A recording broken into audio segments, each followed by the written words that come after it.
আসসালামু আলাইকুম। প্রিয় দর্শক, অন্য মঞ্চের আলাপ চাইতে আপনাদের সকলকে আমন্ত্রণ জানাচ্ছি। তোরালের খবর নিয়ে ক্যালকাটা ডায়ালগস থেকে মনোজ দাস বলছি। আজকের আলোচনার বিষয়, এত পেয়াদা বরকন্দাজ নিয়ে গিয়েও কি ডিম টমেটোর হাত থেকে নিষ্কৃতি পাবেন ডক্টর ইউনূস?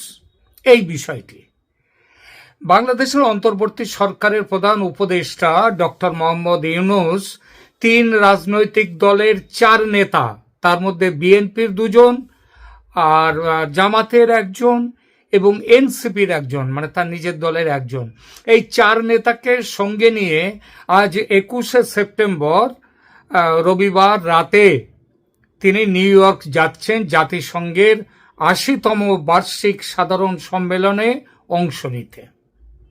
এই অংশ নিতে ইতিমধ্যে অধিবেশন শুরু হয়েছে 9 সেপ্টেম্বর, আজ থেকে 12 দিন আগে। তো মোহাম্মদ ইউনূস 12 দিন আগে কেন গেলেন না? বিদেশ সফরের যেমন প্রবল ঝোঁক ইউনূস মিয়ার, তাতে 12 দিন আগেই যেতে পারতেন। তাতে আরো কয়েকটা দিন দেশের বাইরে থাকা যেত এবং সেখানটায় কিছু আমেরিকার আনন্দ, যেটা তিনি মূল যেখানকার মানুষ, সেখানকার আনন্দ নিতে পারতেন। কিন্তু আজ 21শে সেপ্টেম্বর রাতে তিনি যাচ্ছেন, পৌঁছবেন কাল 22 তারিখ, থাকবেন 1 অক্টোবর পর্যন্ত, প্রায় 9 দিন। ঢাকায় ফিরবেন অক্টোবরের 2 তারিখ। 9 দিন ধরে ভারতের প্রধানমন্ত্রী যান, যেদিন যান সেদিন সেরেই একদিন পরেই আবার তিনি অন্য জায়গায় চলে যান, ফিরে আসেন। কিন্তু আমাদের ইউনূস সাহেব 9 দিন থাকবেন ওখানে। তার সফরসূচি যা জানা যাচ্ছে সেটা এরকম: ইউনূস 21শে সেপ্টেম্বর রাতে ঢাকা ত্যাগ করবেন এবং 22শে সেপ্টেম্বর নিউ ইয়র্ক পৌঁছবেন। 22 থেকে 29শে সেপ্টেম্বর 8 দিন 7 দিন তিনি খুব উচ্চ পর্যায়ে কিছু দ্বিপাক্ষিক ও সাইড ইভেন্ট, মানে মূল সম্মেলনের পাশে তিনি একটা কোনো কিছু আলোচনার মধ্যে দ্বিপাক্ষিক আলোচনায় থাকবেন। কাদের সাথে? অন্যান্য দেশের রাষ্ট্রপ্রধানদের সঙ্গে, যদি অবশ্য তার সঙ্গে আলোচনা করার মতো রাষ্ট্রপ্রধান পাওয়া যায়। এ পর্যন্ত পাওয়া গেছে ওই পাকিস্তান আর একটা কিংবা দুটো খুচরো দেশ, যেমন শুনেছি ডেনমার্কের সঙ্গে তাদের ওনার একটা সম্পর্ক আছে অন্য রকমের। আর এছাড়া ফিনল্যান্ড নাকি রাজি হচ্ছে তার সঙ্গে কথা বলবেন, তাদের রাষ্ট্রপ্রধানরা এসে তার সঙ্গে কথা বলবেন। তো এছাড়া অন্য কোনো বড় দেশের রাষ্ট্রপ্রধান তার সঙ্গে বৈঠকের প্রস্তাবে রাজি নন। রাজি না হওয়ার কারণ কি?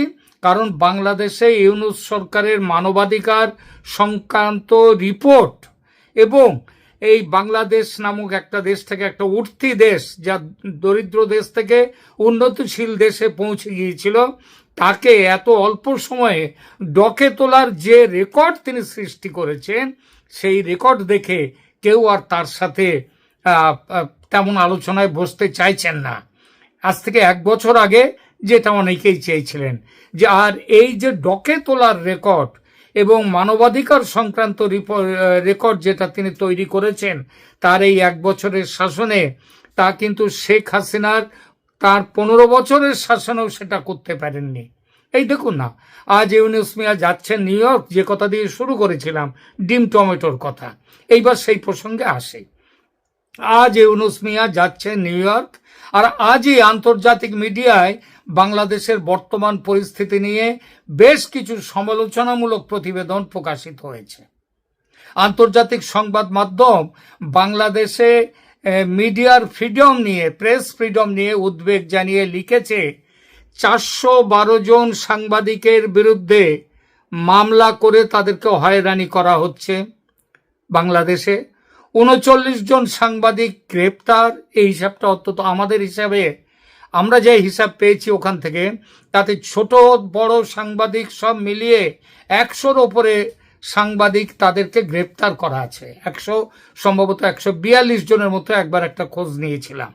এরপরে 100 জনেরও বেশি সাংবাদিকের ব্যাংক অ্যাকাউন্ট ফ্রিজ করা হয়েছে এবং 300 জনের বেশি সাংবাদিকের বিদেশ ভ্রমণে নিষেধাজ্ঞার কথা জানা গেছে।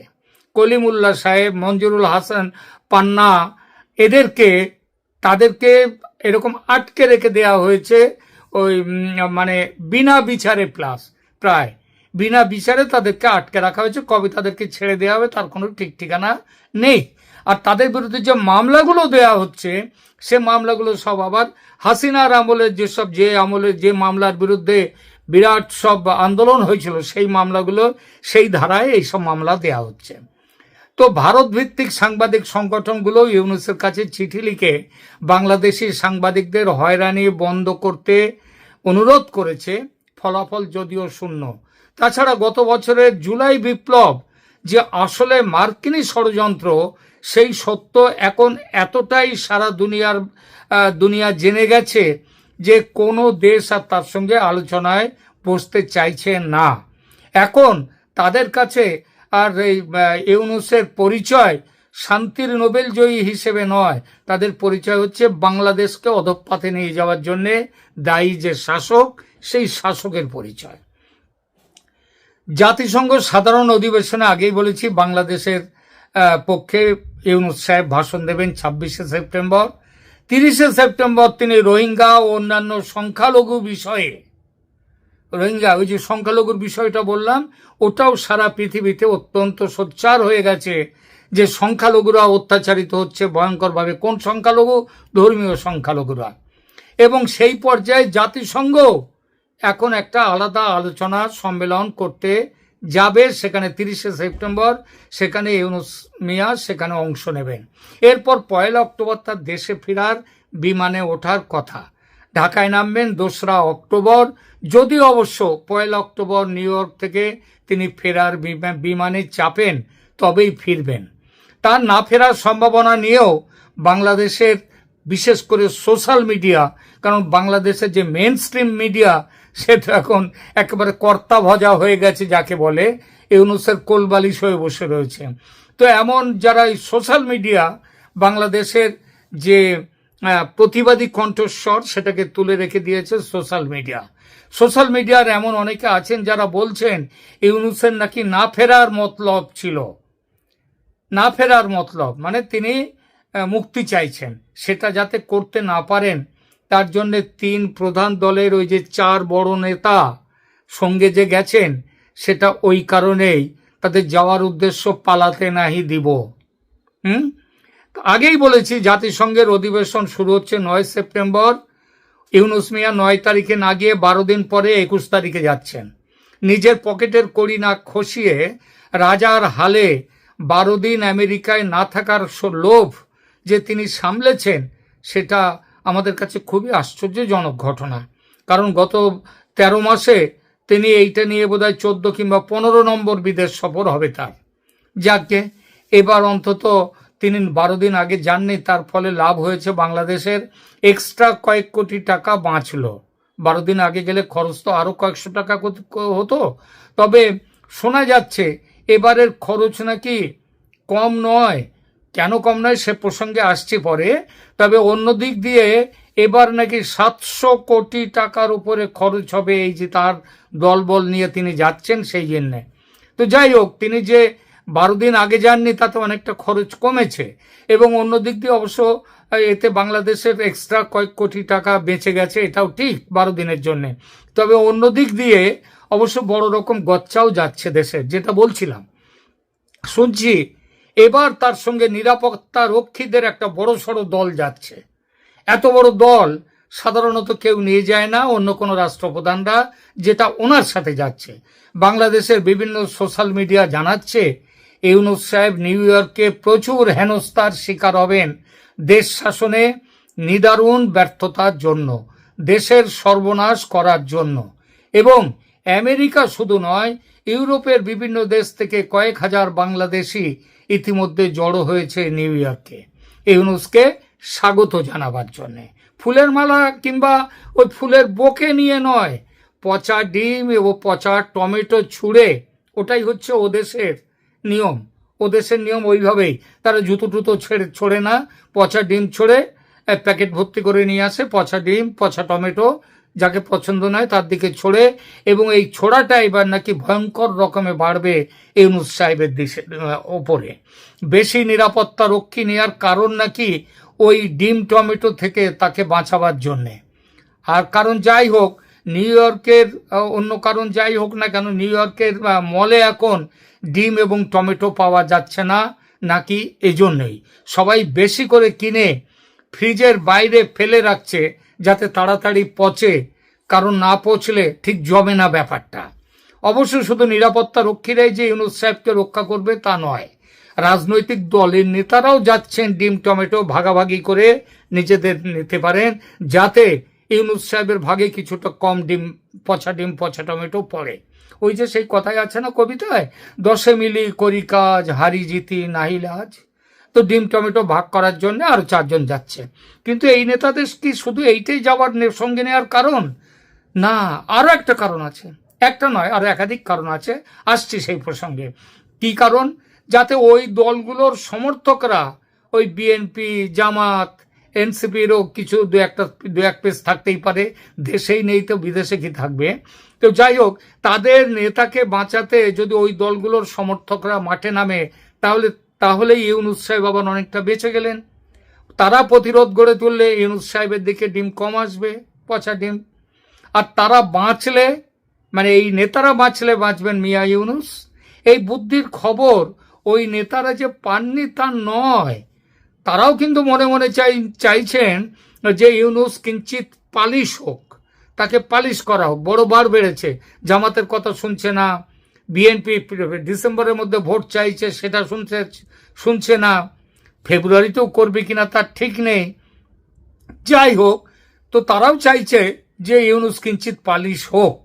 কিন্তু প্রশ্নটা হচ্ছে, বিনা খরচে এমন রাজকীয় ভ্রমণের সুযোগ ছাড়াটাও, সেটাও তো মুশকিল। তাছাড়া ট্রাম্প এবং সরোজ সাহেব, ওই যে ডিপ স্টেটের জর্জ সরোজ, তো তারা শেখ হাসিনা সরকারের পতন ঘটাবার কাজে এদেরই তো রেখেছিল, নিয়োগ করেছিল, এই বিএনপিকে, এই জামাতকে, ওই এনসিপি তখনও তৈরি হয়নি, কিন্তু লোকগুলো তো ছিল তার জন্যে। এবং আগামী দিনে আমেরিকার হয়ে যে কাজ তারা করবেন, অর্থাৎ ওই ষড়যন্ত্র এবং আমেরিকার হয়ে আগামী দিনে কাজগুলোর জন্যে তারা তো এইসব কিছু, তার একটা মোটা অঙ্কের পুরস্কারও নাকি দেবেন। এটা কিন্তু বাতাসে ভাসছে। এসব কথা একেবারে গুজব না হওয়ার সম্ভাবনাই বেশি। আমেরিকার সরকারি কর্তারা সবাইকে ডেকে পাঠিয়েছে বিশেষ কিছু কারণে। তার মধ্যে চট্টগ্রামের বন্দর আছে, হিউম্যান করিডর আছে, সেন্ট মার্টিনসের সঙ্গে দখল আছে, এর সঙ্গে আবার জাতীয় নির্বাচনের বিষয়টিও আছে। যেভাবে বিশ্ব জনমত প্রবল হয়ে উঠেছে, তাতে আওয়ামী লীগকে বাইরে রেখে নির্বাচন হলে সে নির্বাচন মানবে না কেউ। সুতরাং আওয়ামী লীগকে নিতেই হবে নির্বাচনে। এই বিষয়ে একমত হওয়ার জন্য আওয়ামী লীগ নির্বাচনে অংশ নিলে কিভাবে তাকে আটকে দেয়া যাবে, এইসব ব্যাপারে পাঠ পড়াবে আমেরিকা। যদিও বাংলাদেশের পররাষ্ট্র উপদেষ্টা তৌহিদ হোসেন সাহেব, তিনি বলেছেন যে রাজনৈতিক নেতাদের নিয়ে যাওয়া হচ্ছে এটা দেখাতে যে নির্বাচনের অভিমুখে ইউনূস সরকারের যে যাত্রা, সেই যাত্রায় সব দল তার সঙ্গে আছেন। এখানেই প্রশ্ন আসছে যে কাকে দেখানো হবে? আমেরিকাকে দেখানো হবে, তাই তো? আমেরিকাকে দেখাতে হবে, সেই জন্যই ওদেরকে নিয়ে যাওয়া হচ্ছে। এইটাই তো সবাই বলছে, যেটা আমেরিকার হয়ে কাজ করার জন্য এই দলগুলো যাচ্ছে।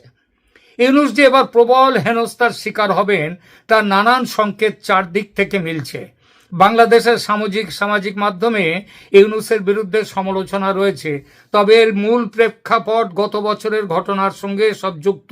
2024 সালের সেপ্টেম্বরে তার প্রথম জাতিসংঘ সফরের সময় নিউ ইয়র্কে বাংলাদেশি নাগরিকরা তার বিরুদ্ধে গো ব্যাক এবং স্টেপ ডাউন স্লোগান নিয়ে প্রতিবাদ করেছিল। ইউনূস সরকার সামাজিক মাধ্যমে সমালোচনাকে মোকাবিলা করার জন্য একটা নতুন কৌশল নিয়েছে। সেখানে তিনি এসব সমালোচনাকে মিথ্যা ও ভিত্তিহীন বলে অভিহিত করছেন। কিন্তু মুশকিল হচ্ছে, তার এই মিথ্যে অস্বীকৃতি, এটাকে কিন্তু কেউ বিশ্বাস করছে না। আসলে দেশের মধ্যে যেমন আওয়ামী লীগ জেগে উঠেছে, ঝটিকা মিছিল করছে, ঝটিকা মিছিলের সঙ্গে ঝটিকা কেলানি দেওয়ার প্রস্তুতি নিচ্ছে, সেই একই প্রস্তুতি পশ্চিমের বিশ্বেও। তবে বাংলাদেশের মতো কেলানি দেওয়ার সুযোগ তো নেই সেখানে। তাই সেখানকার মানুষ, সেখানকার বাংলাদেশিরা তারা পচা ডিম এবং পচা টমেটো নিয়ে নামছে। এটা আবার হচ্ছে ওই দেশে আইনসম্মত। দেখা যাক কি হয় শেষ পর্যন্ত। অনেক বিষয়ে রেকর্ড করা ডক্টর মোহাম্মদ ইউনূস আমেরিকায় এবার পচা ডিম টমেটো খেয়ে নোবেল জয়ীদের ইতিহাসে নতুন চ্যাপ্টার লেখেন কিনা আমাদের সাগ্রহ দৃষ্টি থাকবে সেদিকে। এখনকার মতো এখানেই রাখছি। ধন্যবাদ।